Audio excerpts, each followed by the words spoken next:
சொல்வதெல்லாம் உண்மை.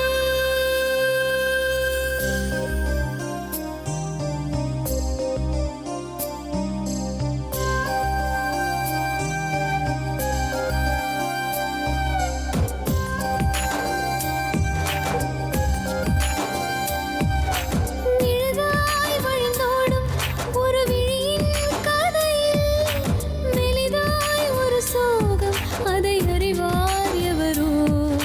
பழுதாய் அலைந்தோடும் ஒரு வாழ்க்கை படகை முழுதாய் கரை சேர்க்கும் வழி சொல்வார் எவரோ. சொல்வதெல்லாம் உண்மை.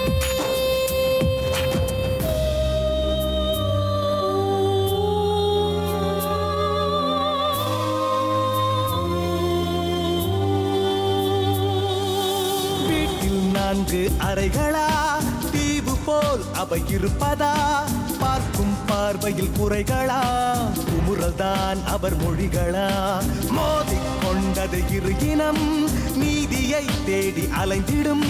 பாதிப்பென்ன பலன் என்ன, பேசினால் தெளிவாகலாம். முரண்களை நீக்கி வரங்களாய் மாற்றலாம், நிலை மாறலாம் துளி அன்பிலே. சொல்வதெல்லாம் உண்மை உண்மை. சொல்வதெல்லாம் உண்மை. வணக்கம். மனைவியை பிடிக்கலைன்னா நான் ஒன்றா வாழ மாட்டேன்னு பிரிஞ்சு போகிறது அது பார்த்துருக்கோம். ஆனால் அவங்கள பிடிக்கல, ஆனால் என் பக்கத்துலேயே இருக்கணும், என் கண்ணு முன்னாடியே இருக்கணும், எனக்கு குழந்தை எப்போ வேணா என்னால் பார்க்க முடியணும், ஆனால் நான் பொறுப்பெடுத்துக்க மாட்டேன். அந்த மாதிரி ஒரு கணவர். அந்த பொண்ணுக்கு கேள்பார் இல்லை, யாருமே இல்லை கேட்கறதுக்கு. அதனால தனியாக சஃபர் பண்ணிகிட்ருக்கா. கம்பெனியில் ஒரு பொண்ணு என்னை லவ் பண்ணுறேன்னு சொல்லிட்டு நம்ம டபுள் பெட்ரூம் எடுத்துக்கலாம், அந்த பொண்ணு வந்து குழந்தைய பார்த்துக்கும், நம்ம 2 பேர் வேலைக்கு போய் சம்பாதிக்கலாம் அப்படின்னு. லேடிஸ் வந்து அனுசரித்து போகணும் மேடம். நீங்கள் புருஷனா? மேடம் ஜென்ஸு எல்லாத்தையுமே வந்து காலில் விட முடியுங்களா சொல்லுங்கள்.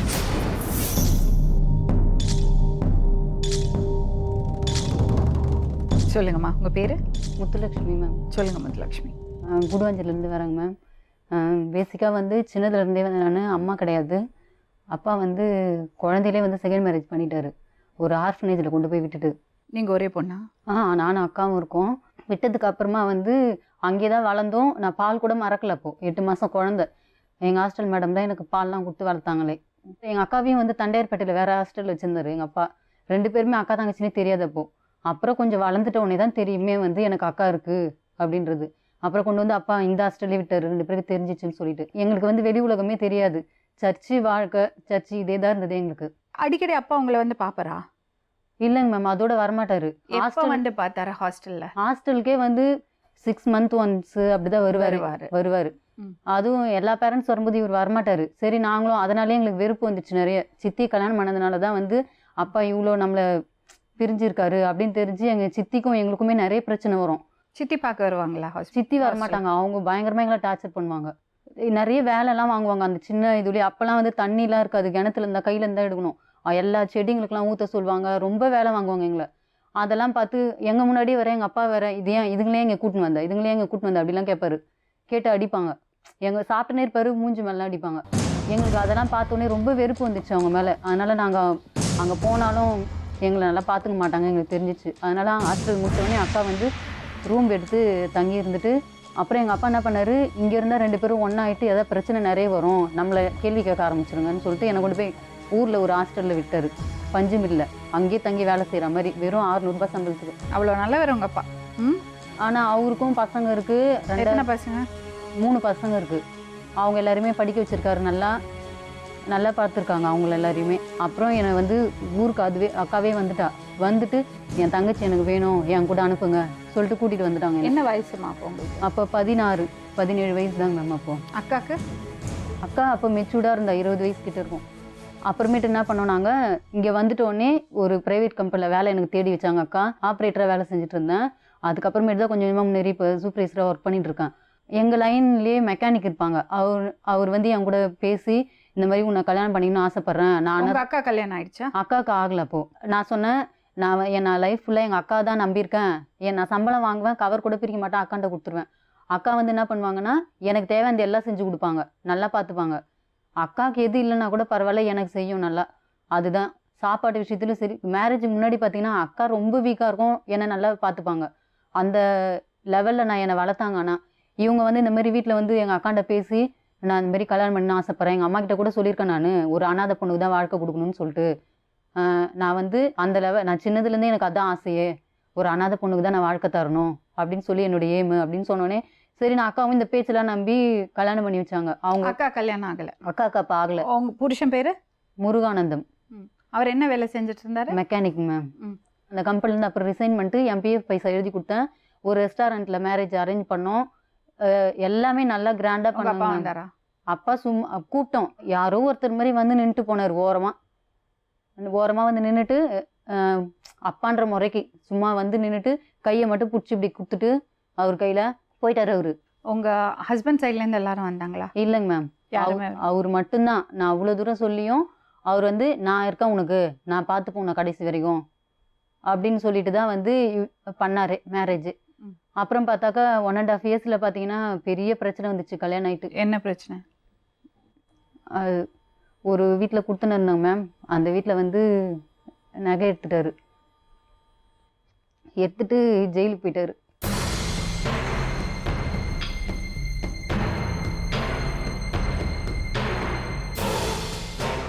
அப்படியே ரோட்டில் விட்டுட்டு போயிட்டாங்க. ரோட்ல விட்டு போலீஸ் கூட்டிட்டு போயிட்டாங்க. அவங்க அம்மா அப்பா சொன்னாங்க எனக்கு தெரியாது, நான் கூப்பிட மாட்டேன் வீட்டுக்கு அப்படின்ட்டாங்க. எங்கள் அப்பாவுக்கு ஃபோன் பண்ணி வந்தாங்க, அவர் சொல்லிட்டாரு எனக்கும் தெரியாது அப்படின்னு சொல்லிட்டு. 2 பேரும் 2 சைடு போயிட்டாங்க. என்ன பண்ணுறதுன்னே தெரியல எனக்கு. அப்புறம் அப்படியே நின்றுந்தேன் ரோட்லேயே. அப்புறம் வந்து அவங்க அக்காங்க வந்து சரி நீ எங்கே போவ, அவன் வர வரையும் எங்கள் கூடயாவது இருவான் அப்படின்னு சொல்லிட்டு வேண்டாம் வெறுப்பாக கூட்டின்னு போனாங்க. அப்புறம் வெளியே வந்தார். வந்த அப்புறம் உட்கார வச்சு பேச வச்சாங்க 2 பேரையும். அவங்க வீட்லேயே அவங்க அக்கா வீட்லேயே கவுன்சிலிங் மாதிரி கொடுத்தாங்க. கொடுத்தோடனே நான் இனிமேல் ஒழுங்காக இருப்பேன்னு சொன்னார். அதுக்கப்புறம் என்ன ஆச்சுனாக்கா உனக்கு வந்து பண்ணாரியம்மன் கம்பெனி ரொம்ப தூரம் இங்கேருந்து, நான் அங்கேயே வீடு பார்த்து உனக்கு வைக்கிறேன் சொல்லிட்டு அந்த சைடு ஊர் கூட எனக்கு தெரியாது மேம். அங்கே கொண்டு போய் வச்சாரு. சின்ன ஒரு ரூமு, அந்த ரூமில் எடுத்து போய் வச்சாங்க. வச்சோடனே சரி இங்கே நமக்கு நல்லதுக்கு தான் பண்ணுறாரு, கிட்டவே வேலைக்கு போயிட்டு வருவேன், ட்ராவல்ஸ் அது ரொம்ப நேரம் ட்ராவல் பண்ணாதனால நான் நினச்சேன். அப்புறம் பார்த்தா அங்கேருந்து விட்டுட்டு வந்துட்டார். என்ன விட்டு வந்தவொடனே ஃபோன் பண்ணுறேன், ஃபோன் எடுக்கல. ஆள்தான் அவன் வரமாட்டான் இதோட அப்படின்றாங்க அவங்க அம்மா. ஃபோன் எடுத்தா அம்மா அவங்க காலில் கூட விழுறம்மா, தயவு செஞ்சு அமுச்சு வைங்கம்மா, என் வாழ்க்கை போயிடுச்சு, எனக்குன்ட்டு யாரும் இல்லை, நான் அவரை தான் நம்பி வந்திருக்கிறேன் நான் சொன்னோடனே அப்புறமா அமுச்சு வச்சிட்டாங்க. போய் கூட்டின்னு வந்துடுறா அவளை சொல்லிட்டு. அப்புறமா திரும்ப சண்டை வரும்போதெல்லாம் அன்னைக்கு கெஞ்சினி அடி நீ காலை உழுவேன்னு சொன்னியே, அதனால தான் என் பிள்ளை இருந்தீங்களா? அப்புறம் இங்கே இந்த ஊர்லேருந்தே என்னை கூட்டின்னு போனதுக்கு அப்புறமா இவன் தனியாக விட்டா எதனா பிரச்சனை பண்ணுவான், நம்ம வீட்டிலே வச்சுக்கலாம் சொல்லிட்டு அவங்க வீட்லேயே ஒரு ரூம் கொடுத்து வச்சுக்கிட்டாங்க. சரி, இப்போ உங்களை விட்டுட்டு போனாரு சொன்னீங்கல்ல, எதுக்காக விட்டுட்டு போனாரு? எதுக்காகனா இப்போ அவங்க அப்பா இறந்துட்டாரு, அவங்க அம்மா கூட யாரும் இல்லை. பெரியவர் வந்து அவங்க பொண்டாட்டிக்கும் எங்கள் மாமியாருக்கும் நிறைய பிரச்சனை வருதுன்னு சொல்லிட்டு அவர் வந்து கூட்டின்னு போயிட்டாரு வீட்டோட, அவங்க மாமியார் வீட்டோட போயிட்டாரு அவர்.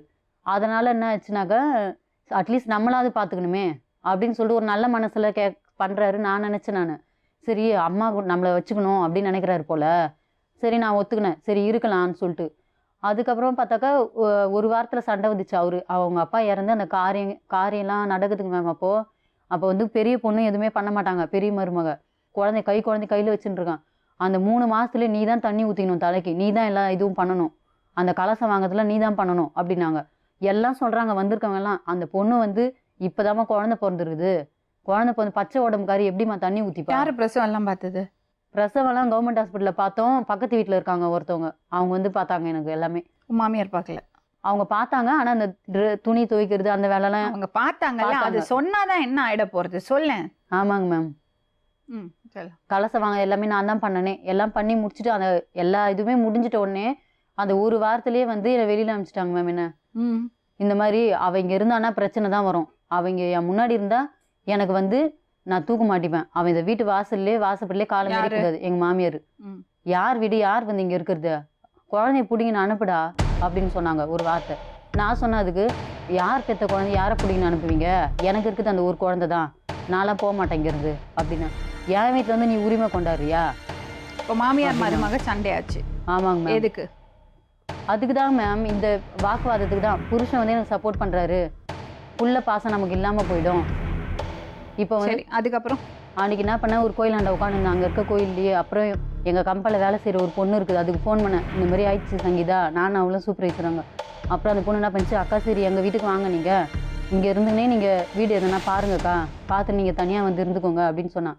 அப்புறம் இவராக தான் கூட்டின்னு போய் என்னை விட்டாருங்க அந்த பொண்ணு வீட்டில். கூட்டின்னு போய் விட்டுட்டு பார்த்துக்கோ, நான் வீடு பார்த்து வைக்கிற வரையும் அப்படின்னு சொன்னார். வீடு பார்க்குற கேப்பில் வந்து ரொம்ப பிரச்சனை ஆயிடுச்சு. நான் எதுனே என்னை கண்டுக்கவே இல்லை.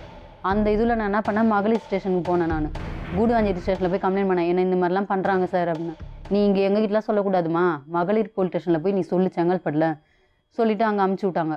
அங்கே அனுப்பினோடனே நான் அங்கே போய் அவங்ககிட்ட சொன்னேன். நான் சொன்னோடனே இவங்களையும் வர வச்சு ஒரு கம்ப்ளைண்ட் மாதிரி எழுதி கொடுக்க சொன்னாங்க. இனிமேல் இவங்க அம்மாவால் இந்த பொண்ணுக்கு எந்த பிரச்சனையும் வராதுன்னு எழுதி கொடு. அதே மாதிரி வந்து நீ வந்து இந்த பொண்ணுக்கு என்ன பண்ணணுமோ அதையும் நீ பண்ணணும், உங்கள் அம்மாவுக்கு என்ன பண்ணணுமோ அதையும் நீ பண்ணணும். இதுக்கெல்லாம் உங்க அக்கா வரவே இல்லையா? வரவே இல்லைங்க மேம். அவங்ககிட்ட நான் எதுவுமே சொல்லலை இதை பற்றிலாம். நான் வந்து இது 1 year ஆக போகுது அந்த வீட்டுக்கு தனியா இருக்கீங்க? தனியாக இருக்கேன். 1 மாதம் வாடகை கூட கொடுத்தது கிடையாது மேம். அந்த குழந்தைக்கும் வந்து எதுவும் செய்ய மாட்டாங்க. ஒரு பிள்ளை உங்களுக்கு? ஒரே பையன். பையனுக்கு இப்ப என்ன வயசு? 1.5 வயசு ஆகுது. குழந்தைகிட்ட பாசமா இருக்கவே மாட்டாரா? இருக்கிறது வந்து அடிக்கடி வீட்டுக்காவது வரணும் மேம், அது கூட வரதில்ல. வரமாட்டாருங்க மேம். அவரு அது கூட வரமாட்டாரு. ஒரு நாள் என்ன பண்ணாரு, எங்க ஃபுல்லாக தங்குறாரு? அவங்க அம்மா கூட ஃபுல்லாக குடிச்சிட்டு அன்னைக்கு வந்து சொல்கிறாரு என்கிட்ட, இந்த மாதிரி எங்கள் கம்பெனியில் ஒரு பொண்ணு என்னை லவ் பண்ணுறேன்னு சொல்லுது. அந்த பொண்ணு வந்து அந்த பொண்ணு குழந்தையே பிறக்காதுன்னு சொல்லிட்டாங்களாம் டாக்டரு. அதனால் வந்து நமக்கு தான் பையன் இருக்கான்ல, நம்ம டபுள் பெட்ரூம் எடுத்துக்கலாம், எடுத்துக்கிட்டு வந்து நீ வேலைக்கு போ, குழந்தைய வீட்டில் விட்டுடு, அந்த பொண்ணு வந்து குழந்தைய பார்த்துக்கோ, நம்ம 2 பேர் வேலைக்கு போய் சம்பாதிக்கலாம் அப்படின்னாரு. நான் சொன்னேன், இது குடிச்சிட்டு போதையில் தானே சொல்கிற நீ அப்படின்னு. இல்லை இருந்தால் எப்படி இருக்கும் நினச்சி பாரு அப்படின்னாரு. இருந்ததுன்னா நீ எனக்கு ஆல்ரெடி இல்லாமல் தான் ஆகிட்ட, அந்த பொண்ணுக்கு இல்லாமல் பண்ணிவிடுவேன், போய் கம்ப்ளைண்ட் கொடுத்துருவேன். நான் போனதெல்லாம் ஞாபகம் தானே இருக்குது உனக்கு, போய் திரும்ப போய் நான் சொல்கிறேன், நான் எழுதி கொடுத்துட்டு வந்துடுவேன். ஒரு வாரத்துல எவ்வளவு நாளைக்கு அம்மாவோட இருப்பாரு, எவ்வளவு நாளைக்கு உங்களோட என் கூட இருக்கவே மாட்டாருங்க மேம். சுத்தமாக ஃபுல்லாக அவங்க அம்மா கூட தான் இருப்பாங்க. என் கூட என் வீட்டில் வந்து ஒரு நாள் கூட, ஒரே ஒரு நாள் வந்து நைட்டு படுத்துன்னு இருந்தாரு, காலையிலேருந்து ஃபர்ஸ்ட் ஷிஃப்ட்டுன்னு சொல்லிட்டு வேகமாக ஓட்டாரு. மீதி நாள்லாம் இங்கே இருந்ததே கிடையாது சுத்தமாக. இப்ப என்ன சந்தேகம் உங்களுக்கு? எனக்கு என்ன சந்தேகம்னா, இப்போ அவர் ஏன் என்னை வேணான்றாரு.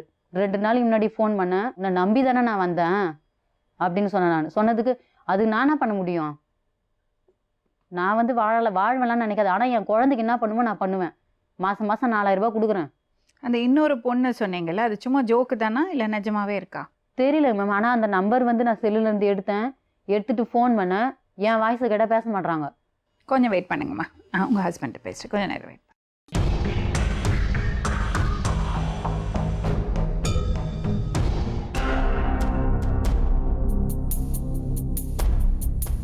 என்ன வேலை செய்றீங்க முருகானந்தம்? கார்மெண்ட்ஸில் மெக்கானிக்காக இருக்கும் madam. Showing mechanic. Showing mechanic. ஒரு இன்ஜினியர். வாட்டி ஜெயிலுக்கு போயிருந்தீங்களா நீங்கள்? மேடம். என்னாச்சு? அது ஒரு சின்ன பிரச்சனை. என்ன பண்ணீங்க? வீட்டு பிரச்சனை. வீட்டு பக்கத்துலேயே ஒரு இன்சிடென்ட் ஆயிடுச்சு. அவங்க வீட்டில் நகை கொஞ்சம் எத்தனை சவரன்? ஒரு 6,000 மேடம். யாரோட போனீங்க? நான் மட்டும் தான் மேடம். எப்படி ஒரு தாட்டு போச்சு உங்களுக்கு? போயிடுச்சு மேடம். அந்த டைமில் எப்படி இருந்துச்சுன்னு தெரில. அதுவே அதுக்கப்புறமா தான் எனக்கே தெரிஞ்சுது. ஃபர்ஸ்ட் டைம் லாஸ்ட் டைமா? ஃபர்ஸ்ட் அண்ட் லாஸ்ட் இயர் தான். அதுக்கப்புறம் பண்ணல? அதுக்கப்புறமா இது நம்பலாம். அதுக்கப்புறம் எப்படி எடுத்தீங்க? அங்கே வீடு பூட்டி இருந்ததா? இல்லை மேடம், அதெல்லாம் நடந்து அது தெரியாமல் பண்ணது. அதுக்கப்புறமா எவ்வளோ ஃபீல் பண்ணி அதுக்கு எவ்வளோ பிரச்சனை ஆகிட்டு. சரி விட்டுறோம். அனாதை பெண்ணுக்கு தான் வாழ்க்கை கொடுக்கணும்னு லவ் பண்ணீங்க, அப்புறம் ஏன் கை விடுறீங்க? அவங்க ஆக்டிவிட்டீஸே அப்படி தானே. என்ன ஆக்டிவிட்டீஸ்? அவங்க ஃபேமிலியே வேணாம், ஃபேமிலி இல்லை சரி அனாதையாக இருக்காங்க சொல்லிட்டு கூட்டின்னு வந்து வைக்கிறான். இவங்க ஃபேமிலி அனுசரித்து போவாங்க தான் ஃபேமிலிக்கு வந்து கூட்டின்னு வந்து வைக்கிறோம். யாருமே வேணாம் தனியாக தான் வேணும்னு சொன்னா எப்படி? அப்படி சொல்கிறாங்களா? அவங்களால அட்ஜஸ்ட் பண்ணிக்க முடியல. அவங்க ஒரு சின்ன பிரச்சனை கூட கோவம் வந்து ரோட்டில் தான் போயிட்டு சண்டை போடுவாங்க. என்னென்ன பிரச்சனை வருது? எங்கள் அம்மாவுக்கு அவங்களுக்கும் செட்டே ஆகும். அவங்க முன்னால் இருந்தாங்க, இவங்கள தனியாக தான் வச்சுருந்தாங்க. ஒரு 4 வருஷம் கிட்ட கல்யாணம் பண்ணி தனியாக தான் இருந்தாங்க. டிஸ்டர்பன்ஸே அவங்க ஃபேமிலிக்கும் எங்களுக்கும் டிஸ்டர்பன்ஸே இல்லாமல் தான் இருந்தது. அப்பா இறந்ததுக்கு அப்புறம் தான் அவங்க வந்து ரொம்ப இது பண்ண ஆரம்பிச்சிட்டாங்க. அப்பா இறந்ததுக்கப்புறம் என்னெல்லாம் கேள்வி கேட்கக்கூடாதோ அம்மா அதெல்லாம் கேட்டாங்க. இவங்களா? ஆமாம், இவங்க குழந்த பிறந்து அவங்க தான் எல்லாம். இவங்க சைட்லேருந்து ஒருத்தர் கூட வரல. குழந்த பிறந்ததுலேருந்து சீமந்தம் பண்ணதுலேருந்து அவங்க ப்ரெக்னென்ட் ஆனதுலேருந்தே எல்லாமே இவங்க தான் செஞ்சுருந்தாங்க. யாருமே அவங்க வீட்டிலேருந்து வந்து யாரும் ஒருத்தர் பக்கத்து வீட்டிலேருந்து கூட ஹெல்ப் பண்ணல. பக்கத்தில் அவங்க தான் வந்து பார்த்துனாங்க. அவங்க வந்து ஹார்ட் பேஷண்ட். அவங்க இப்போ அப்பா இறந்துட்ட பிறகு அவங்க விட்டும் வர முடியல, ஃபேமிலியோடவும் இவங்க இருக்க மாட்டேங்கிறாங்க. நான் யார் சைடு தான் இது பண்ணுறது பார்த்தா சரி அவங்கள பார்த்துன்னு இருக்கேன், இங்கே ஒரு நாளைக்கு இருக்கும். அது இல்லாமல் இருக்கிற பிரச்சனையில் எங்கள் அப்பா இறந்ததுமே மகளிர் போலீஸு கோர்ட்டு அது இதுன்னு போயிட்டாங்க. எதுக்கு? இவங்க கூட இது பண்ணல, போல வரல. நான் புரிய வச்சு தான் கூட்டின்னு போயிட்டு தனியாக வச்சு சரி கொஞ்ச நாள் இருக்கட்டும், அண்டர்ஸ்டாண்டிங் ஆகட்டும் சொல்லிட்டு. சரி, அவர் அதான் சொல்கிறாரு. அவர் என்ன சொல்கிறாருன்னா, புருஷன் என் கூட இருக்கலைன்னு அவன் மகளிர் ஸ்டேஷன் போயிருக்கா, அதானே? அந்த டைம்லேயே போயிட்டு வந்துட்டு தான் இருந்தோம். அவங்களுக்கோசம் தான் வீடு பார்த்து பக்கத்து தெருவிலேயே வீடு பார்த்து வச்சேன் நான். சரி இங்கே இருக்கட்டும், நம்ம எதனா ப்ராப்ளம்னா பார்த்துக்கலாம் சொல்லிட்டு கொஞ்ச நாள் இருக்கட்டும், கோவலாம் தண்ணிட்டோம். அதுக்கு அப்படி தான் சொல்லி வச்சேன். இவங்க உடனே அவங்க வந்து நான் இல்லை, நான் வந்து தனியாக தான் இருக்கிறேன், அவங்க அம்மா கூடயே தான் இருக்கிற அப்படின்னு சொல்லிட்டு அவங்க மைண்ட் தாட் எடுத்துன்னு மகளிர் போலீஸ் ஸ்டேஷனில் போயிட்டு கம்ப்ளைண்ட் பண்ணிட்டாங்க. உங்கள் அம்மா என்ன சொல்கிறாங்க? எங்கள் அம்மா என்ன சொல்லுவாங்க, அவங்க வந்து ஃபேமிலியாக தான் இப்போ கூட அவங்க என்ன சொல்கிறாங்க, ஃபேமிலியாக நீ போய் இருப்பா, நான் எப்படின்னா போகிறேன் அப்படின்னு தான் சொல்கிறாங்க. உங்களுக்கு கூட பிறந்தவங்க இல்லையா? அண்ணன் இருக்காங்க மேடம், அண்ணன் இருக்காங்க, 2 அக்கா. அண்ணன் பார்த்துக்கிறது இல்லையா? அவங்க வந்து கல்யாணம் ஆகி 4 மாதத்தில் போனவங்க தான். அவங்க மாமியார் வீட்டோட இருக்கார் அவர் இது வரைக்கும். அம்மா வந்து பார்க்குறதே இல்லை. ஆமாம், எங்கள் அப்பா சாவுக்கே வந்து காலைல வந்து சாயந்தரம் போயிட்டாரு. இப்போ என்ன முடிவில் இருக்கீங்க? நான் அவங்க கூட இருக்க மாட்டேன் மேடம், எங்கள் அம்மா கூட தான். எங்கள் அம்மா கூட அவங்க விருப்பம்னா எங்கள் அம்மா கூட நான் தனியாக தான் இருப்பேன். என் மனசு வந்து இப்போ டோட்டலாகவே அவங்க கூட வாழக்கூடாதுன்னு சொல்லிட்டு முடிவாயிடுச்சு. அவ்வளோ வெறுப்பு வந்து? அவ்வளோ வெறுப்பு மேடம். பின்ன போய் வேலைக்கு போயிட்டு எப்போவுமே பஞ்சாயத்து தான். போலீஸ் ஸ்டேஷனில் கூட்டின்னு போய் அசிங்கப்படுத்தினாங்க. ஒரு வருஷத்தில் 5 டைம் பஞ்சாயத்து நடக்கும் ரோட்டில். இல்லை, நீங்கள் அனாதை பொண்ணுக்கு வாழ்வு கொடுக்கணும்னு தான் அவங்கள கல்யாணம் பண்ணீங்க. அவங்களுக்கு சப்போர்ட்டுக்கு யாரும் வரமாட்டாங்கன்னு தெரியும். இல்லை அவங்க பெற்றவங்க பார்க்கல, அப்பா பார்க்கல, தங்கச்சி பார்க்கல, அக்கா பார்க்கல சொல்லி பிரயோஜனம் இல்லை. பிரச்சனைனதுமே அவங்க அப்பா யாருமே வரவே இல்லை தான். இப்போ அவங்க அப்பா வராங்க, அவங்க அக்கா வராங்க, எல்லாருமே வராங்க. பேப்பிங் மட்டும் வராங்க மேடம். அப்போ வரல, இப்போ குழந்த பிறகுறப்போ வரல, எதுவுமே பண்ணல. இவங்களுக்கு எல்லா தேவையும் அப்போ வந்து பண்ணல. இப்போ இவங்களுக்கு பிரச்சனை அப்படின்னு அனாதை பொண்ணு தானே இது பண்ணாங்க. அப்போ இவங்க என்ன பண்ணான், நான் இது வந்தாலும் பார்த்துக்கிறேன்னு சொல்லிட்டு எங்கள் ஃபேமிலியோட வந்து எங்கள் அம்மா காலில் விழுந்தாச்சு. இதில் நம்மளுக்கு ஃபேமிலி வேணும்னா அப்படி பண்ணியிருக்கணும். இவங்க எதுக்காத்தாலும் ஸ்டேஷனு கோர்ட்டு இப்படி தான் போவாங்க. அது யார்? அது குழந்தைய பெற்றுக்க முடியாத ஒரு பொண்ணு குழந்தைய பெற்றுக்க முடியாது. டபுள் பெட்ரூம் வச்சு வாங்கி சேர்த்துக்கலாம், வீட்டில் சேர்த்துக்கலாம் சொன்னீங்களாமே மேடம். அதெல்லாம் வந்து அது ஒரு மைண்ட் தாட்டே கிடையாது மேடம். இவங்ககிட்ட ஏதோ சொன்னேன் அந்த மாதிரி ஒரு இது இருந்தது. ஆனால் அது வந்து இவங்க அதுக்கப்புறமா நான் யோசித்து பார்த்துட்டு இது ஒன்றுத்துக்கே பிரச்சனையாக இருக்குது, இவ்வளோலாம் வேணாம் சொல்லிட்டு நான் அப்பயே இவங்ககிட்டயே வந்து சொல்லிட்டேன். அதெல்லாம் வேணாம் அப்படி சொல்லிட்டு இவங்ககிட்டயே திரும்ப வந்து சொல்லிட்டேன். அந்த மாதிரி மைண்ட் தாட் என்ன நினைக்காதீங்க, தப்பிச்சோ நினைக்காதீங்க. உங்களை பார்த்தா பரிதாபமாக தான் இருக்கு எனக்கு மேடம். அதெல்லாம் வந்து நான் பண்றதா இருந்தா அப்பயே கூட பண்ணிடலாம் மேடம். இவர் என்ன தெரியுமா, அதெல்லாம் மைண்ட் செட்டே கிடையாதுன்னு தப்பு பண்ணிடுறாரு. அப்புறம் ஆமா அப்படி இருந்தது சொல்றாரு. இப்பெல்லாம் நான் எது பண்ணாலும் யோசிச்சுதான் மேடம் பண்றது. எது பண்ணாலுமே நம்ம வேணாம், எதுவுமே வேணாம், இந்த ஒண்ணுத்துக்கே இவ்வளவு கஷ்டம். ரோட்ல அசிங்கப்பட்டு நிக்கிறோம், ஒரு தெருவில் கூட போக முடியாது மேடம், அவ்வளவு அசிங்கமா இருக்கும். உங்களுக்கும் வைஃபுக்கு ஏதாவது மிஸ் அண்டர்ஸ்டாண்டிங் இருக்கு? அம்மாவோட பிரச்சனை அவங்க டோட்டலாவே மிஸ் அண்டர்ஸ்டாண்டிங் தான் மேடம். என்னது, என்ன மிஸ் அண்டர்ஸ்டாண்டிங்? பின்ன கூட்டின்னு போயிட்டு எல்லா இடத்துலயும் அசிங்கப்படுத்தி வச்சுட்டாங்க. நான் அப்புறம் நீங்க என்ன பண்ணிருக்கீங்க? நான் ஜெயில வரைக்கும் போயிட்டு வந்திருக்கீங்க. யாரு மேடம் ஜெயிலுக்கு போல? எல்லாமே ஜெயிலுக்கு போலங்க. எல்லாமே தப்பு பண்றவங்க தான். யாரு ஜெயிலுக்கு போல? யாருமே ஜெயிலுக்கு போறது கிடையாது. தப்பு பண்ணாதவங்க மட்டும் தான் ஜெயிலுக்கு போறாங்க. மேடம் மனுஷனா அப்ப வந்து தப்பே பண்ணாம இருக்காங்களா யாருமே? நீங்க எல்லாம் ரொம்ப சாதாரண. யாரு ஜெயிலுக்கு போல கேக்குறாரு. என்ன நம்ம எல்லாம் ஜெயிலுக்கு போற மாதிரி? இல்ல மேடம், மனுஷனா பிறந்து யாருமே வந்து தப்பே பண்ணாம இருக்காங்களா? பேச தெரியறது இல்ல, குடும்பத்தை பார்க்க தெரியல. ஃபேமிலி வந்து அவங்க லேடிஸ் வந்து அனுசரிச்சு போகணும் மேடம். ஜென்ஸும் அனுசரிச்சு போகணும் மேடம். ஜென்ஸ் எல்லாத்தையுமே வந்து காலில் விட முடியுங்களா சொல்லுங்க? காலில் விழுந்தா கும்பிட முடியும், அம்மா வேணாம்மா அப்படின்னு சொல்ல முடியும். ஜென்ஸுக்கும் மனசு இருக்குது மேடம். அவங்களும் வந்து எவ்வளோ நொந்து போவாங்க. இதெல்லாம் தெரியாதா கல்யாணத்துக்கு முன்னாடி? கல்யாணத்துக்கு முன்னாடி எப்படி மேடம் தெரியும்? இதெல்லாம் கொஞ்சம் 1.5 வருஷம் தான் மேடம் லவ் பண்ணுவாங்க. அதுதான் திருமண வாழ்க்கைங்க.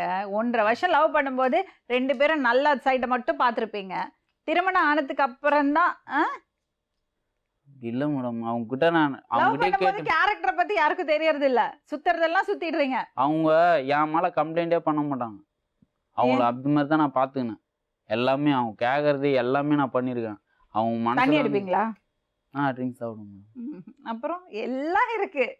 எல்லாமே இல்லலாம் மேடம். ஸ்ட்ராட்டஜி நான் எல்லாமே என்னெல்லாம் இருக்கு சொல்லுங்க. ட்ரிங்க்ஸ் சாப்பிட்டு நான் எதனா சண்டை போட்டுருக்கேன்னா ட்ரிங்க்ஸ் இருக்கு, லேடிஸ் ஒரு ரிலேஷன்ஷிப் இருக்கு. லேடிஸ்லாம் இல்ல மேடம். இருக்கு ஆனா அது மைண்ட் அது மேடம். லேடிஸ்லாம் இல்லவே இல்ல மேடம். அவங்களுக்கே தெரியும் நான் அந்த பொண்ணுகிட்டயும் இது பண்ண மாட்டேன். அப்புறம் எதுக்கு டபுள் பெட்ரூம் வச்சு டபுள் குடுத்தனம் பண்றேன்னு சொன்னீங்க? அது ஒரு இதுல சொன்னா மேடம். அது எப்படி அது ஒரு இதுல சொல்லுவீங்க? டபுள் பெட்ரூம் டபுள் குடுத்தனம் வருமானத்துக்கு ஒருத்தர், குழந்தைய பாத்துக்கிறதுக்கு ஒருத்தர், இவரை பாத்துக்கிறதுக்கு இன்னொருத்தர். என்ன அப்படிலாம் இல்லை மேடம். அப்புறம் என்னவோ இருக்கு, ஏதோ இன்னொரு விஷயத்த பிளான் பண்ணி தான் நீங்க இப்படி பண்ணிட்டு இருக்கீங்க. அதெல்லாம் இல்லை மேடம். அது கிளியரா தெரியுது உங்க ஆட்டிடியூட்ல, உங்க பேஜ். அவங்கள கயத்தி விடணும்னு நீங்க டிசைட் பண்ணிட்டீங்க. இன்னொரு பிளான் வச்சிருக்கீங்க. அம்மா வேற பொண்ணு பார்த்துருக்காங்களா? அத்தை பொண்ணு, மாமா பொண்ணு? அப்படிலாம் எதுவுமே இல்லை மேடம். அவன் வந்து இப்போ கூட போயிட்டு குடும்பம் நடத்துப்பா அவங்க கூட தான் சொல்கிறாங்க. ப்ராமிஸா, காட் ப்ராமிஸா, எங்கள் அப்பா இருந்துட்டு எங்கள் அப்பா மேலே ப்ராமிஸா இப்போ கூட அவங்க போயிட்டு அவங்க கூட குடும்பம் நடத்துப்பா அப்படின்னு தான் சொல்கிறாங்க. வேறு எதுவுமே சொல்ல அவங்க அம்மாலாம். நீ ஃபேமிலியாக இருந்தாலே எனக்கு போதும் அப்படின்னு தான் சொல்கிறாங்க. நான் விருப்பமே இல்லாத வாழ்க்கையை போயிட்டு நான் அப்படி பாசமே கிடையாது அவங்க 2 பேருக்குள்ள. யாருக்குள்ள மேடம்? உங்க 2 பேருக்குள்ள யாருக்குள்ளனா? அவங்க மேலே சுத்தமாக எனக்கு பாசமே இல்லை. அவ்வளோ வெறுப்பு எனக்கு. எப்படி அவ்வளவு வெறுப்பு வரும்? குழந்தை பிறந்திருக்கு, மேடம் 2 பேரும் லவ் பண்ணி இருக்கீங்க 1.5 வருஷம். குழந்தை மேலே ஒரு பாசம் அனாதை பொண்ணுக்கு வாழ்வு கொடுத்துருக்கீங்க. குழந்தை மேலே பாசம் இல்லாம அவங்க மேலே பாசம் இல்லாம வேற யாராவது கல்யாணம் பண்ணிருக்கீங்களா? அப்படிலாம் இல்லை. அப்படின்னு தான் நான் தெரிஞ்சிட்டு இருக்குமே. சொல்லுங்க. நான் அந்த இல்ல ஊர்ல கல்யாணம் பண்ணாரதா இருக்கீங்களா? அப்படிலாம் இல்லை மேடம். பக்கத்துலேயே தான் அவங்க எங்கள் வீடும் அந்த வீடும் பக்கத்துலேயே தான் இருக்கும். எது நடந்தாலும் அந்த தெருவில் அப்படியே தெரிஞ்சிடும் எல்லாமே. அது வரைக்கும் அந்த பிளானும் இல்லை, அந்த மாதிரி பண்ணுறதாவும் இல்லை. 1.5 வருஷமாக தனியாகவே தான் இருக்கிறாங்க. போயிட்டு பார்த்துட்டு வரணும். அவங்களுக்கு எதனா ப்ராப்ளம்னா ஃபோன் பண்ணுவாங்க, இது வாங்கணும் அது வாங்கணும்னு சொல்லிட்டு ஃபோன் பண்ணுவாங்க. நாங்கள் போயிட்டு வரணும், எல்லாமே தான் பண்ணிட்டு வரோம்.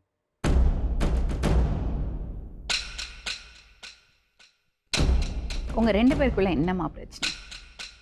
லவ் பண்ணி தானே கல்யாணம் ஆமாங்க பண்ணீங்க. மேம். என்ன பிரச்சனை உங்க ஆனால் இப்போ வந்து எனக்கு நீ தேவையில்ல, குழந்தைக்கு என்ன பண்ணுமோ அதை நான் பண்ணிடுவேன், உங்க கூட நான் வந்து வாழ மாட்டேன் அப்படின்னு சொல்றாரு. அதுக்கு ரீசன் எனக்கு தெரியணுங்க மேம். அதை சொல்ல மாட்டாரு. ஆனால் உங்க கூட வாழ மாட்டேன், குழந்தைக்கு என்ன பண்ணுமோ அதை நான் பண்ணுவேன், அவ்வளோதான். சொல்ல மாட்டாருன்னா இப்போ சொன்ன காரணம் தான் மேடம். இப்போ ஸ்டேஷனுக்கு போவோம், அந்த இவ்வளோ தூரம் வந்துட்டாங்க. இவ்வளோ தூரம் சரி, வந்ததுக்கு நீங்க அப்புறம் 2 பேரும் 1.5 வருஷம் லவ் பண்ணீங்க.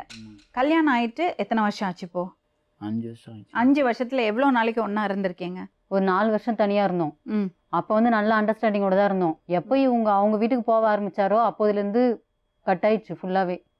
அப்போ தனி கொடுத்துன்னு இருக்கும்போது சந்தோஷமா தான் இருந்தீங்க. தனி கொடுத்துன்னு இருக்கிறப்ப எங்கள் அப்பா கூட இருந்தார் மேடம். எங்கள் அம்மா கூட இருந்தார். அவர் பார்த்துனாரு, எல்லாமே பண்ணார். யாருக்கு? அப்போ எங்கள் அம்மாவுக்கு எங்கள் அப்பா இருந்தார், அப்போ பண்ணார், எல்லாமே பண்ணார். இப்போ அவங்களே வேணாம், அவங்கள என்னெல்லாம் திட்ட முடியுமோ அதெல்லாம் திட்டுறாங்க. அப்பா இறந்ததுக்கு அப்புறம் நீங்க தனி கொடுத்தனம் விட்டுட்டு வீட்டுக்கு வந்துட்டீங்க ஒண்ணா? எங்கள் வீட்டுக்கு வந்துட்டோம். நிறைய டைம் எங்கள் வீட்டில் இருந்திருக்கோம் மேடம். 4 வருஷத்துல எப்படியா இருந்தாலும் 5 டைம் கிட்ட கூட்டின்னு வந்திருப்போம் எங்கள் வீட்டுக்கு. அப்ப பிரச்சனை எதுவும் இருக்குல்ல? அப்பதான் அந்த வீட்டுக்கு கூட்டின்னு வந்து வச்சாலுமே 2 பேரும் முடிய போச்சு. அப்போ உங்க பிரச்சனையே வந்து மாமியார் மருமக பிரச்சனை தான். ஆமாங்க மேம். எடுத்தோடனே பேசிக் வார்த்தை அவங்க வாயிலேருந்து வர்றது, அனாதை நாய், என் பையனுக்கு பெரிய பையனுக்கு தான் செய்ய ஆளுகுது, இவனுக்கு கிடையாது, இவன் போய் தேடின்னு வந்துட்டான் பாரு எப்படி அப்படின்ற வார்த்தை வரும். அப்படி பேசுறாங்களே, நான் தாம்மா தேடினேன், நீ அதெல்லாம் பேசாதம்மா அப்படின்னு ஒரு வார்த்தை கூட சொல்ல மாட்டேது. அதெல்லாம் சொல்லலாம்னா சொல்லாதீங்க. அப்படிலாம் சொல்லியிருக்கேன் மேடம். நான் தானே பார்த்து கல்யாணம் பண்ணிங்கன்னா நான் பேசிக்கிறேன், நீங்கள் போங்க அப்படி. இவங்க 2 பேருமே சண்டை போட்டதுமே ரோட்டுக்கு போயிடுவாங்க. நீங்க வந்து ஒரு பொண்ணை கல்யாணம் பண்ணி கூட்டிட்டு வந்துட்டு அம்மாவை பாத்துக்கணுங்கிறதுக்காக இந்த பொண்ணை தனியா விடலாம். நான் இவங்களை பாத்துக்கணும்னா சொல்லி அவங்ககிட்ட பிரச்சனை பண்ணாம அனுசரிச்சு போனா இவங்க போனோம் மேடம். இவங்க பெரியவங்க கிட்ட இவங்க அனுசரிச்சு போக மாட்டாங்க, அவங்க வந்து காலில் விடுவாங்களா இவங்களுக்கு? அப்படிலாம் நான் சொல்லவே இல்லைங்க மேம். அவங்களுக்கு என்ன பண்ணுமோ எல்லாம் நான் பண்ணியிருந்தேங்க மேம். அவர் எங்க மாமனார் எதுவுமே பண்ணலங்க. மருமக நல்லா பாத்துக்கணும், மருமக பாசமா இருக்கணும்னா மாமியார் முதல்ல பாசமா இருக்கணும். அந்த பொண்ணுக்கு அம்மா கூட கிடையாது. அம்மாவா நடந்துக்கிட்டாங்கன்னா நிச்சயமா அவளும் லவ் பண்ணியிருப்பா. அவங்க நடந்து இல்லைன்னு அவங்ககிட்ட கேளுங்க. எல்லாமே இவங்க ஃபேமிலி குழந்தையாயிட்ட பிறகு ப்ரெக்னென்ட் ஆனதுலேருந்து அவங்க தான் மேடம் எல்லா வேலையுமே செஞ்சாங்க. இவங்களுக்கு குழந்தை பிறந்துட்டு மாரில் கட்டி வந்துட்டு ஏஞ்சிக்கவே முடியாது. அவங்க இன்னும் எல்லா வேலையும் செஞ்சாங்க. அதுக்கப்புறம் ஒரு அம்மா என்ன வேலை செய்யணுமோ எல்லா வேலையும் செஞ்சாங்க. அந்த நன்றினா இருக்குங்களா அவங்களுக்கு கையில நான் வீட்டை விட்டு போக மாட்டேன்னு சொன்னேன். என்னை இங்கே தடுத்து விடுங்க, அவங்க ஒண்டியா இருக்காங்க, எதனா ஆயிடும், எனக்கு இங்கே தடுத்து நான் இங்கே இருக்கேன், நீ முன்னாடி இருந்தீங்கன்னா நான் தூக்க மாட்டேப்பேன் அப்படின்னு. ஆஃப்டர் ஆல் சின்ன விஷயம் இதுக்கு போய் வாழ்க்கையை கெடுத்துக்கிறீங்களே. நீங்க என்ன பண்ண போறீங்க? இந்த பொண்ணை கழட்டி விட்டு இன்னொரு கல்யாணம் பண்ண போறீங்களா? கழட்டி விட்டுலாம் சொல்லாதீங்க மேடம். பையனை பார்த்துப்பேன், உங்களை பார்த்துக்க மாட்டேன். அப்படியெல்லாம் சொல்லக்கூடாதுப்பா. அப்படியெல்லாம் உங்க அம்மாக்கு நீங்க எவ்வளவு இம்பார்ட்டன்ஸ் கொடுக்குறீங்களோ அவ்வளவு அந்த பொண்ணுக்கும் கொடுக்கணும் மேடம். ஒரு மனசுக்கு விருப்பம் இல்லாத வாழ்க்கையை வந்து கம்பல் பண்ணி அது எப்படிங்க? நீங்க கல்யாணம் பண்ணுவீங்க, குழந்தை கொடுப்பீங்க, அந்த பொண்ணு அனாதையா அவ்வளவு வருஷம் கஷ்டப்பட்டு எல்லாத்தையும் கூட்டின்னு போயிட்டு ஆம்பளை அசிங்கப்படுத்திட்டு எல்லாத்தையும் நான் ஏற்கனவே அசிங்கப்பட்டேன் மேடம். மனசு நொந்து போய் தான் இருக்கேன். நீங்க என்னங்க சொல்லுங்க? நீங்க தப்பே பண்ணது கிடையாது. நீங்க பெருசா இவ்வளவு பெரிய லெக்சர் கொடுத்தீங்கல்ல, தப்பு பண்ணாத ஆளே கிடையாது, ஜெயிலுக்கு போகாத ஆளே கிடையாதுன்னு. நீங்க தப்பு பண்ணல? நான் தப்பு தான் மேடம் பண்ணேன். அதுக்குன்ட்டு ஃபேமிலியே கூட்டின்னு வந்து ஜெயிலுக்கு போயிட்டு வந்திருக்கேங்க. உங்க கூட குடுத்தனம் பண்ணல? அவங்க புழல் ஜெயிலுக்கு போயிட்டு வந்து கூட பார்த்தது கிடையாது இவங்க. அவங்க பொண்டாட்டி அவங்க போயிட்டு வந்து பார்த்து கூட நீங்க கிடையாது. நீங்க பொண்டாட்டிய வீட்டுல வச்சுட்டு போய் திருடி இருக்கீங்க. ஆமா, நீங்க புருஷனா? ஆமா மேடம், அப்படி இருக்கான்ல, அப்புறம் ஏன் கூட குடும்பம் நடத்துறாங்க அப்ப அவங்க? அதுதான் வாழ்க்கை. மறந்து மன்னிச்சு வாழறதுதான் வாழ்க்கை. அதனால இருக்க முடியாது. நீங்க ஒரு வீட்டுல 10 வீடு தள்ளி வைப்பீங்க. போயிட்டு அவ வெளியே தனியா போயிட்டு இருப்பா. தூக்கு மாட்டின்னு கூட செத்துருவோம் மேடம். அவ தனியா தனியா விடுவேங்க அவளை. அவ பேசாம எல்லாத்தையும் சகிச்சுட்டு இருக்கணும். அவங்களா வச்சிருந்து மேடம் அவங்க வாழ்க்கையை அவங்களே நீங்க பண்ணறதெல்லாம் நீங்க அவங்க பண்ணுவீங்க. வாழ்க்கையே அவங்களே தான் மேடம் கெத்துனாங்க. நான் அவங்க ஆமா, வாழ்க்கையை நான் தான் கெட்டுனேன். உன்னை தேர்ந்தெடுத்தது நான் கெட்டுக்கினேன். ஆமா, அதுதான் நான் செஞ்ச தப்பு. அவங்க பெரிய பண்ண தப்பு தப்பு அதான். தான். பெரிய தப்பு உன்னை தான். நம்பி நான் தேர்ந்தெடுத்த மாதிரி உன்னை நீதான் வேணும்னு சொல்லிட்டு அதுதான் நான் பண்ண தப்பு. நீங்க அவங்க அழுதுறாங்க, நாங்க அழுவ முடியல, அதனால தான் இப்ப பிரச்சனை. நீங்க ஏன் அழ போறீங்க? நல்லா ஆமா, ஜம்முன்னு ஆமா. ட்ரெஸ் பண்ணிருக்கீங்க, ஜம்முன்னு சுத்திட்டு இருக்கீங்க. கம்முன்னு அந்த பொண்ணை தனியா விட்டுட்டு மேடம் எல்லாம் பேசாம உள்ள இருக்காங்க. இருக்குது, எதுவுமே தெரியாது மேடம். ஆமா, சும்மா அம்மாட்டி ஜம்முன்னு போட்டு அம்மாவும் மனைவி ஒரு சண்டை ஆச்சுங்கிறதுக்காக பொண்டாட்டியோட வாழ மாட்டேன்னு சொல்லுவாங்களா யாராச்சும்? ஒரு காரணம், அந்த காரணத்தை பிடிச்சிட்டு அவளை அம்மா அம்மான்றீங்க. அவங்களுக்கும் இவங்களுக்கும் சம்மந்தமே இல்லைன்னு சொல்லிட்டு எழுதி கொடுத்துருவோம். இப்ப நான் எடுக்கிற முடிவு தான் இது. அம்மாக்கு இவங்களுக்கு கழட்டி பிரச்சனை விடுறது. சொல்லி எப்படி அந்த பொண்ணை கழட்டி விடுறது? அவ்வளவுதான். போர் அடிச்சிருச்சு அவருக்கு 5 வருஷத்துல. மேடம் போர் அடிச்சுச்சுன்னா இதுக்கப்புறம் நான் போட்டோ போயிட்டு பாருங்க மேம், மேரேஜ் போட்டோ எவ்வளவு சிரிச்சுன்னு தாலி கட்டுறது எத்துந்தான் மேம் வந்துக்கிறேன். அதையும் அந்த குழந்தை தவழும் போது அந்த வீட்டுல இருந்து தூக்கின்னு போனேன். அந்த போட்டோவே எத்துந்தான் வந்துக்கிறேன். இன்னைக்கு அவன் நடக்கிறான், ஓடுறான். அந்த லெவல்ல வச்சு நான் வளர்த்துனுக்கிறேன் அவனை. ஏன்னா என் குழந்தை அம்மா இல்லாம அனாதையாயிடக்கூடாது.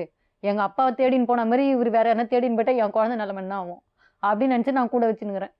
அந்த ஒரே ரீசனுக்கு தான் என் குழந்தைய என் கூட வச்சுனுக்கிறேன். அப்பா கண்டுக்கிறது இல்ல, அம்மா இல்ல, ஹாஸ்டல்ல வளர்ந்துருக்கா, சொந்த பந்தம் யாரும் திரும்பி பார்க்கறதுக்கு இல்ல. அவருக்கு என்ன? அந்த பொண்ணை தனியா கொண்டு போய் விட்டா, அந்த குழந்தையோட விட்டா கேள்பார் இல்ல. கேட்டா அம்மாவோட சண்டை போட்டா, அம்மாவை அவமானப்படுத்தினா, அவங்களும் ஜம்முன்னு உட்காந்துருக்காங்க பாருங்க. பத்துறாங்க, என்னையும் தான். நீங்க எத்தனை பேர் இருக்காங்க உங்க வீட்டுல? கூட பிறந்தவங்க எத்தனை பேர்? 2 அக்கா ஒரு அண்ணன் மேடம். இவ்வளோ பேர் இருந்து நீ கடைசி பையனா? கடைசி பையன். இவ்வளோ தூரம் 4 பசங்களை வளர்த்துருக்காங்க அந்த அம்மா. அதோட கஷ்டம் தெரியும்ல. தம்பி நீ என் கூட இருக்கக்கூடாதுப்பா, நீ உன் ஒய்ஃப் கூட இரு, அப்பப்போ என்னை வந்து பார்த்துக்கோன்னு அந்த அம்மா சொல்லணும்ல. இந்த பொண்ணு மேலேயே தப்பு இருக்கட்டுங்க. கரெக்டான ஒரு அம்மா இருந்தா என்ன சொல்லணும்? அதை சொல்லிட்டாங்க மேடம். நீ உன் மனைவியை தான்ப்பா பார்த்துக்கணும், அவளோட தான் இருக்கணும். எப்போச்சும் என்னை வந்து பாரு, எனக்கு தேவை இருந்தால் நான் உன்னை கூப்பிடுறேன், அதுதானே அவங்க சொல்லணும். வீட்டு செலவுக்கு யாரும்மா பணம் கொடுக்கறது? நான் தான் மேம் பார்த்துப்பேன். அவர் 5 பைசா தரதில்ல. நான் வேலைக்கு போறேன், நான் பார்த்து குழந்தைக்கு நான் தான் பார்த்து. அது எப்படிங்க அப்படி விடுவீங்க? கொடுக்கலன்னா சொல்ல முடியாது மேடம். நான் பிரச்சனைனா பார்த்துன்னு தான் இருக்கேன். இப்போ கூட மாதம் மாதம் பைசா அது தரேன். எப்போங்க மேம் இந்த ஸ்டெப்பு நான் எடுத்த உடனே போலீஸ் ஸ்டேஷனில் கூட வச்சு எழுதிக்கலாம், மாதம் 4000 ரூபாய் கொடுக்குறேன் அப்படின்னாரு. அக்கா கல்யாணம் ஆயிடுச்சாம்மா? நீ போயிருந்தியா கல்யாணத்துக்கு? இல்லைங்க மேம், அவங்க சிம்பிளாக அவங்க வீட்லேயே பூஜை ரூம்லேயே வச்சு தாலி கட்டிட்டு மாமா. அவங்க அக்கா வீட்டுக்கு அவங்க அக்கா குழந்தைகள்லாம் போயிட்டு கூட தான் எல்லாமே நகைலாம் எடுத்து போட்டு அது செஞ்சுட்டு அப்போங்க மேம், வந்தாங்க. குழந்தை பிறந்தோடனே நம்ம போய் செய்யலாம், நமக்கும் குழந்தை பிறந்தா செய்வாங்கன்னா இவங்க அக்காவுக்கும் தான் நகை போட்டோம், எல்லாம் பண்ணோம். அதே மாதிரி எங்கள் அக்காவுக்கும் வந்து அவங்களும் வந்து செய்வாங்கன்னு சொன்னேன். சரி, நீ உன் புருஷன்ட்ட கேள என்ன பிரச்சனைன்னு. அதாங்க மேம் கேட்குறேன். நேற்று கூட ஃபோன் பண்ணி கேட்டேன், என்ன பிரச்சனை, எதனால் என் கூட வாழ மாட்டேற, எதனால் வாழ மாட்டேற? நீ எல்லாத்தையும் கூட்டு அசிங்கப்பட்டு நான் கூட வந்து வாங்க போனேன். உனக்கு கேட்கறதுக்கு எல்லாம் இருக்கிறாங்க வீட்டில், உன்னை பார்த்துக்க எல்லாங்கிறாங்க, நீ நிம்மதியாக பார்த்தீங்கன்னா இருப்ப. இப்போ நான் யாரும் என்னை பார்த்துக்கிறதுலாம் இல்லை. நான் இப்போ தனியாக தான் இருக்கிறேன். எப்படி தனியாக இருப்ப? உங்கள் அம்மா கூட தான் இருக்கேன். ஆமாம், அவங்களே வீட்டை விட்டு வெளியே போறேன்னு சொல்லிட்டாங்க. இப்போ எப்படி சொல்லுவாங்க பண்ற பாருங்க. வேலைக்கு நானா பண்ணுறேன்? ஃபேமிலியே கூட்டு வந்து பின்ன அசிங்கப்பத்துறியா? என்ன அசிங்கப்படுத்துறாங்க? இவர் ஒரு பொண்ணை லவ் பண்ணி கல்யாணம் பண்ணிப்பாராம், குழந்தை வேற கொடுப்பாராம், அப்புறம் தனியா விடுவாராம், யாரும் கேள்வி கேட்க கூடாதான், கேட்டா அசிங்கம். எங்க அண்ணன் ஃபோன் நீங்க உங்க மனைவியை நல்லா பாத்துக்கிட்டீங்கன்னா யாரு கேள்வி கேட்பாங்க? நல்லா தான் மேடம் பார்த்து நான் நல்லா பார்த்துக்கிறேன் சொல்லுங்க எதிரியா. குழந்தை பிறந்ததுலேருந்து அந்த 3-4 மாதத்துக்கு அப்புறம் பார்த்துக்கினீங்க நல்லா? சொல்லு. பார்த்துக்கலாம் சொல்லாதீங்க. 4 மாசத்துக்கு மேல பாத்துக்கிட்டீங்களா? என்ன தனியா அனாதை பொண்ணுக்கு நல்ல அனாதை பொண்ணுக்கு வாழ்வு கொடுப்பேன் நான், அதுதான் என்னோட ஆசை, அம்மாட்ட சொல்லிட்டேன்னெல்லாம் ஏன் போய் சொன்னீங்க? ஏன் அந்த பொண்ணுக்கு ஹோப் கொடுத்தீங்க, நம்பிக்கை கொடுத்தீங்க? அம்மாட்ட சொல்லிட்டேன்னா கல்யாணம் ஆன 1 வாரத்திலேயே வீட்டுல வந்து பார்த்தாங்க மேடம், அவங்களுக்கே தெரியுமே, சொல்லிட்டு தான் கல்யாணம் பண்ணேன். இப்போ உங்களுக்கு மேஜர் ப்ராப்ளம் எதுவுமே கிடையாது, உங்க அம்மாக்கும் இந்த பொண்ணுக்கும் ஒத்து போல, அவ்வளவுதானே? அதெல்லாம் இல்லை மேடம், எனக்கு மனசு எடுத்து போச்சு. உங்களுக்கு மனசெல்லாம் வெறுக்கல, நீங்க வேற ஏதோ பிளான் வச்சிருக்கீங்க. வேற எந்த பிளானும் இல்ல மேடம். இத பாருங்க, நீங்க அப்படி தப்பிக்கவே முடியாது. வேற எந்த பிளானும் இல்ல மேடம். அது எப்படி மனசு வெறுத்து போகும்? அவ சொல்லல மனசு வெறுத்து போச்சுன்னு. நீங்களே தான் விட்டுட்டு ஒரு வருஷமா இருக்கீங்க 5 பைசா கொடுக்காம. நான் இப்போ கூட எதுவும் சொல்ல மேடம், நான் தரேன் மேடம். என் பையனை பார்த்துக்கிறதுக்கு நான் பையனை பார்க்க போவேன், எல்லாமே பண்ணுவேன், போவேன் வருவேன், என் பையனை எங்கே வேணாலும் கூட்டின்னு போவேன். அதுக்கெல்லாம் வந்து யாரும் தடை சொல்ல முடியாது. நான் அவங்க கூட ஆனால் இருக்க மாட்டேன். இவர் ஏதோ கெஸ்ட் மாதிரி போவாராம், பையனை பார்த்து கெஸ்ட் கூட்டிட்டு மாதிரிலாம் போவாராம். இல்லை மேடம், என் பையன் மேலே எனக்கு உரிமை இருக்குது. நான் பையனை கூட்டின்னு போவேன். அப்ப இவங்களுக்கு யாரு பதில் சொல்லுறது? அவங்க இருக்கட்டும், பதில் சொல்றதுன்னா அதான், அவ்வளோ வெறுப்பா ஸ்டார்டிங்ல இருந்து அதனால தான் முடிவு பண்ணி வச்ச போல. கேட்பாரு யாரும் கிடையாது. அதுதான். எப்படியோ இவ சம்பாதிக்கிற இவளை பார்த்துப்பா. ஸ்டார்டிங்லேயே ஒரு வருஷத்துலேயே கல்யாணம் பண்ணி கட்டி விட்டு போக சொல்ல தானே மேடம். அப்போ இருக்க முடியாதா? இவங்களுக்கு கூட தான் சந்தேகம். கம்பல ஒரு பொண்ணுகிட்ட பேச வேணாம், எல்லாமே தான் பண்ணணும். நீங்க தான் பண்ணிருக்கீங்களே, டபுள் குடுத்தனத்தை பத்தி பேசிருக்கீங்களே. அது ட்ரிங்க்ஸ் சாப்பிட்டு ஏதோ போதையில சொல்லியிருப்போம் மேடம். நீங்க என்ன வேணா சொல்லுவீங்க, என்ன வேணா பண்ணுவீங்க. இவ்வளவு தூரம் எடுத்துட்டு வந்து எதோ பண்ணதெல்லாம் ஃபர்ஸ்ட் ஸ்டார்டிங்ல எதெல்லாம் சொல்லக்கூடாதோ அதெல்லாம் சொல்லி வச்சுக்கிறான். அப்புறம் இப்போ திரும்ப மட்டும் இவங்க மேல பாசம் இருக்கூடா? எல்லாத்தையும் 10 வீடு தள்ளி இருக்க அந்த பொண்ணு கொண்டு போய் வச்சிருக்காரு.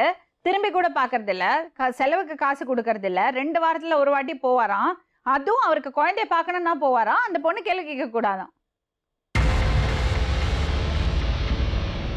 ஹலோ, சொல்லுங்க மேடம். ஆமா, உங்க மருமக எப்படிம்மா? எப்படியாப்பட்ட பொண்ணு? முத்துலட்சுமி. மேடம் நான் மருமகன் சொல்லி மேடம் ஒரு நிமிஷம் கேளுங்க. ம் மருமகனு 1 வருஷம் ஆகுது. ம் நான் வந்து மகளிர் போலீஸ்ல எழுதி கொடுத்துட்டு வந்துட்டேன். அவங்களுக்கு எனக்கு எந்த சம்பந்தமே இல்லை. ம் அவங்க புருஷனோட அவங்களோட தான் போயிடணும்.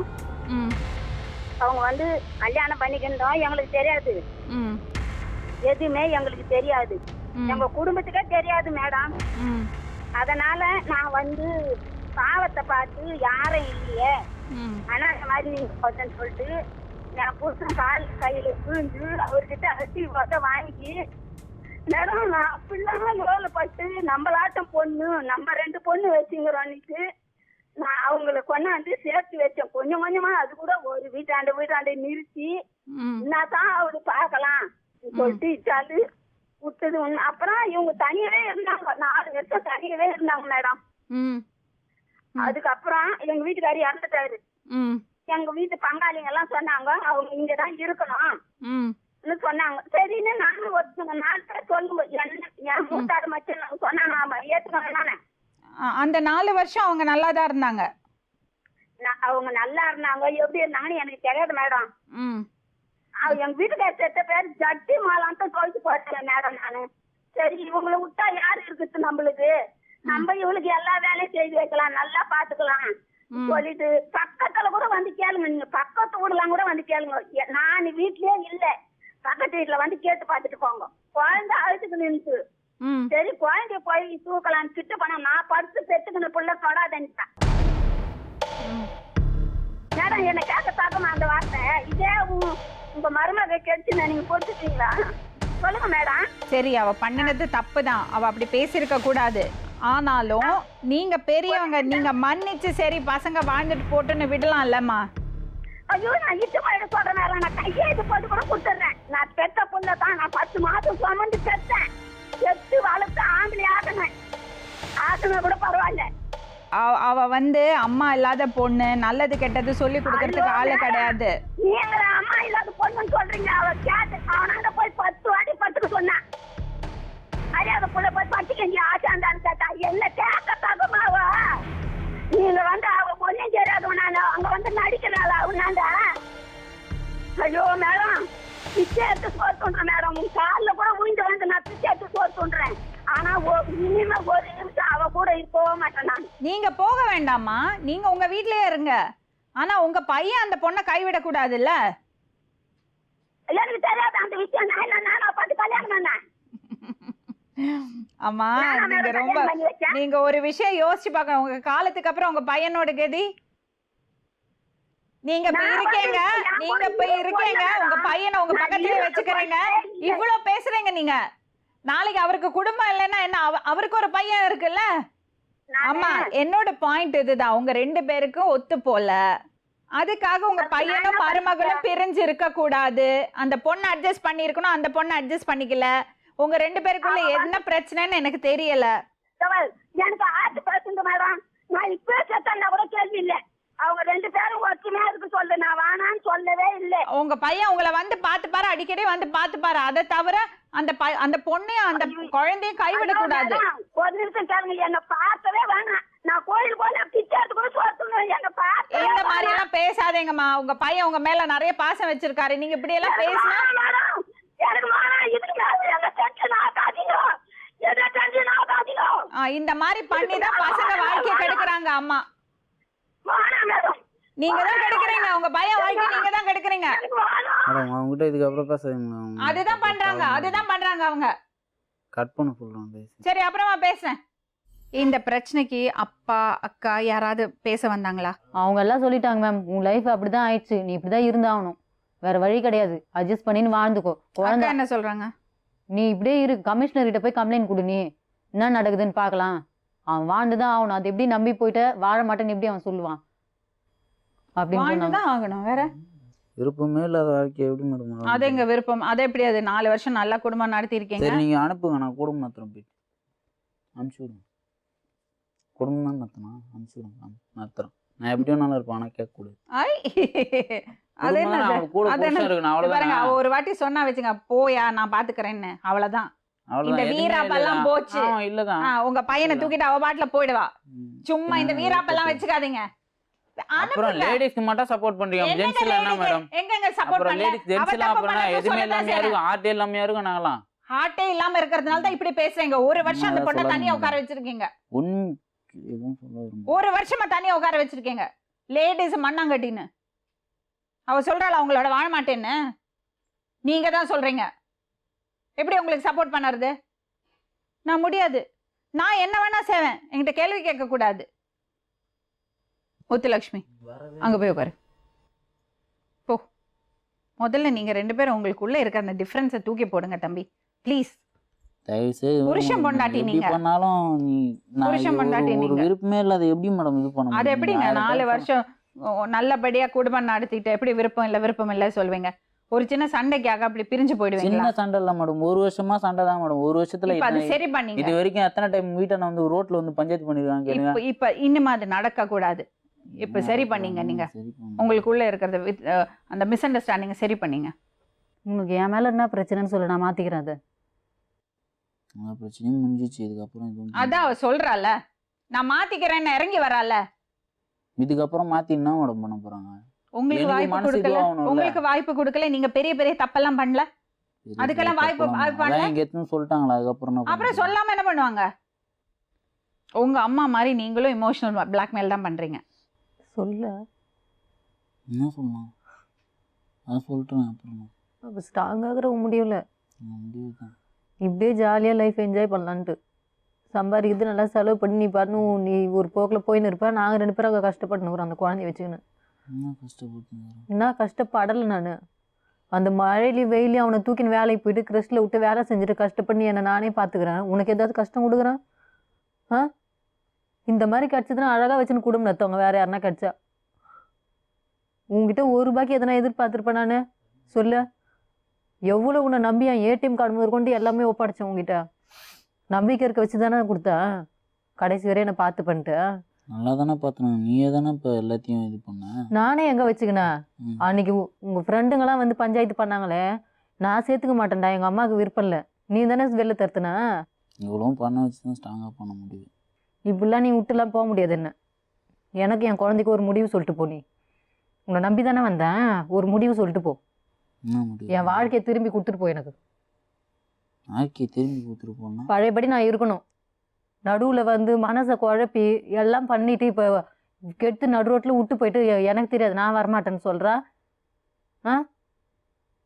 நீ ஆம்பளை போய் இருந்துப்ப, உனக்கு என்ன அடையாளம் இருக்குது கல்யாணம் ஆனதுக்கு? இப்படிதான் சுற்றுவ ஜாலியாக.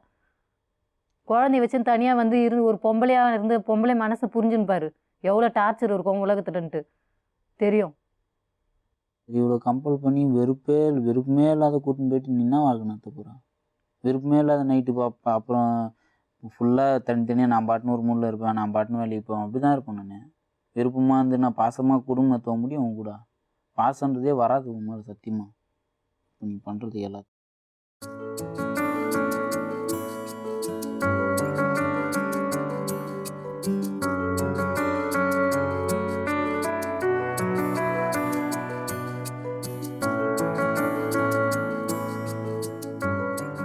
தம்பிக்கு என்ன பேருமா? கோகுல் மணி. என்ன அழகா இருக்கான். அச்சடா. ஐ எவ்வளோ நல்லா வாழலாம். அந்த குழந்தையோட முகத்தை பார்த்து ஒரு நல்ல முடிவு எடுக்க மாட்டீங்களா தம்பி? கஷ்டம்.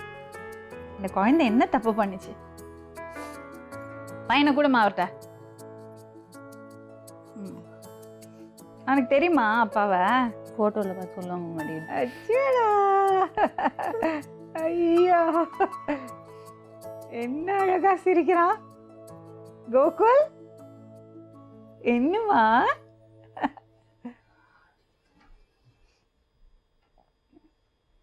குழந்தைங்க தான் நம்ம சொத்து. அது பாருங்க, அதை பார்த்துமா சண்டை போட்டுக்க தோணுறது உங்களுக்கு? அவன் சிரிக்கிறத பாருங்க. So sweet.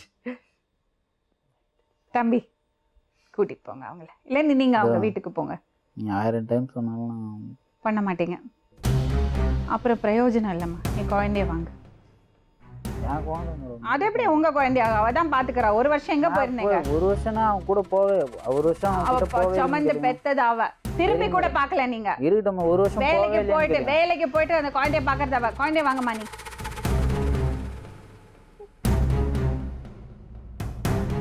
இவ்வளவு சொல்லி அவர் கேட்கலன்னா அப்புறம் உனக்கு மரியாதையே இல்லைம்மா. நீ தான் முடிவு எடுக்கணும். நீ உன் வாழ்க்கையை பார்த்துக்க தான் வேணும். அவருக்கு தான் அதில் இன்ட்ரெஸ்டே இல்லையா? நீங்கள் கிளம்புங்க. என் பையனுக்கு பண்ணணும்ல, அது எதுவும் பொண்டாட்டியை வச்சுக்க முடியலன்னா பையனை மறந்துடுங்க. அவங்களுக்கு வேற வாழ்க்கை அமைச்சு கொடுப்போம். நீங்கள் கிளம்புங்க. இப்படி சொன்னா அப்படி அப்புறம் பையனை வச்சு மேடம். அது எப்படி உங்க பையனாகும்? எதுக்கு பொண்டாட்டியும் பையனையும் வெளியே உட்கார விட்டுருக்கீங்க ஒரு வருஷமா? ஒரு வருஷமா நான் போலாம் சொல்லுங்க. இதை பாருங்க, அந்த பொண்ணோட வாழ்ந்தீங்கன்னா அந்த பையன் இருப்பான், இல்லைன்னா அம்மா கூட தான் இருப்பான்.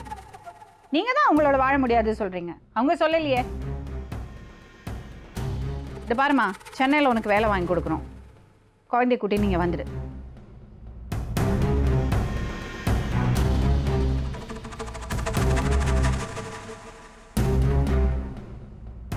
இது பாரு தம்பி, லாஸ்ட் சான்ஸ், கூட்டிட்டு போங்க. மாட்டீங்களா? கூட்டிட்டு அவளோட வாழ மாட்டீங்களா? அம்மா கம்ப்ளைண்ட் கொடுக்குறியா? கேஸ் ஃபைல் பண்ணுறியா? டிவோர்ஸ்க்கு அப்ளை பண்ணுறியா? டிவோர்ஸ்க்கு அப்ளை பண்ணி குழந்தையோட கஸ்டடி உனக்கு வேணும்னு நீங்கள் கேஸ் ஃபைட் பண்ணுற, உனக்கு நாங்கள் சப்போர்ட் பண்ணுறோம். மெயின்டெனன்ஸும் போடணும். சரி. மாதம் மாதம் அவர் பணம் அனுப்பணும்.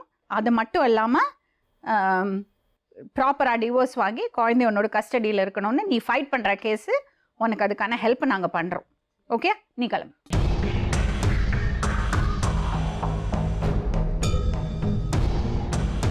என்ன இப்போ கூட நான் அந்த பொண்ணை திரும்ப கூப்பிட்டு பேசுவேன்.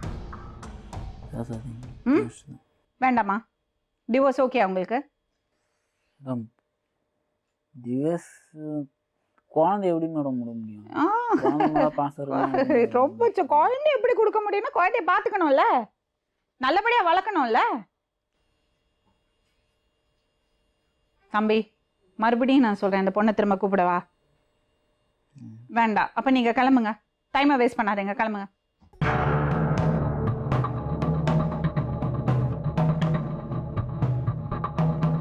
அந்த பொண்ணு எவ்வளவோ இறங்கி வந்துட்டா. நம்மளும் போராடி பார்த்துட்டோம்.